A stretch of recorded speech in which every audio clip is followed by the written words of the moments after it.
আসসালামু আলাইকুম, সবাই কেমন আছেন? আশা করি ভালো আছেন। তো আজকে এই যে পরন্ত বিকেল, এখন তো বাসার পিছনে একটু সবজি বাগান করছি। তো এই যে দেখতে পাচ্ছেন যে ডাটা খেতে পানি দিচ্ছি। মোটামুটি ভালোই যে ডাটা শাক খাইলাম। এখন ডাটা একটু বড় হয়েছে, তো ডাটা খেতে পানি দিচ্ছি। এখন পানি দিয়েছি, তো মোটামুটি ভালোই হয়েছে শাকগুলা। পাশেই মরিচ ক্ষেত আছে, এটা হচ্ছে ডাটা ক্ষেত।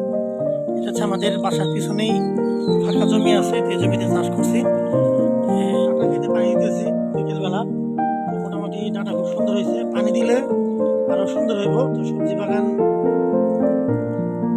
অনেক সুন্দর সবজি হইতেছে। পাশে মরিচ ক্ষেত আছে, একটু পরে আপনাদের দেখাবো মরিচ খেতে পানি দিব। সবাই দেখতে থাকুন পানি দেওয়া।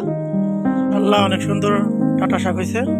এখন ডাটাগুলো বড় হইতেছে আস্তে আস্তে। পানি দিলে নিয়মিত সকাল বিকাল পানি দিতে পারলে, যদিও প্রচুর খরা, বৃষ্টি নাই, তো এই বৃষ্টি বাদলের মানে যদি বৃষ্টি হইতো তাহলে আরো সুন্দর হইতো গাছগুলা।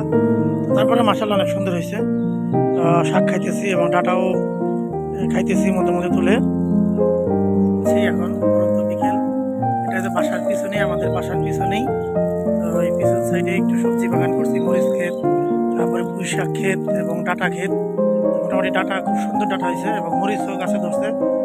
একটু পরে একটু মরিচ ক্ষেত দেখাবো আপনাদের, সাথেই দেখতে থাকুন। এই হলো ওই যে মরিচ গাছ।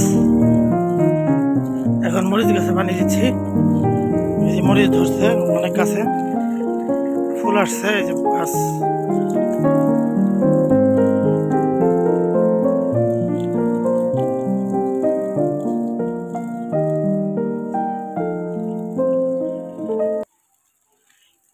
এই হলো মরিচ গাছ।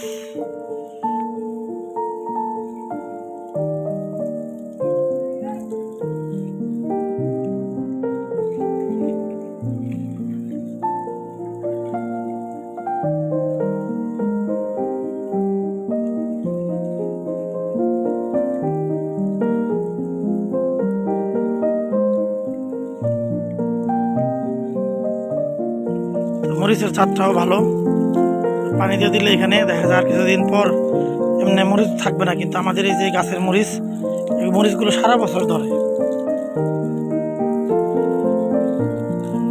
ওই পাশে বোম্বাই মরিচ গাছ আছে।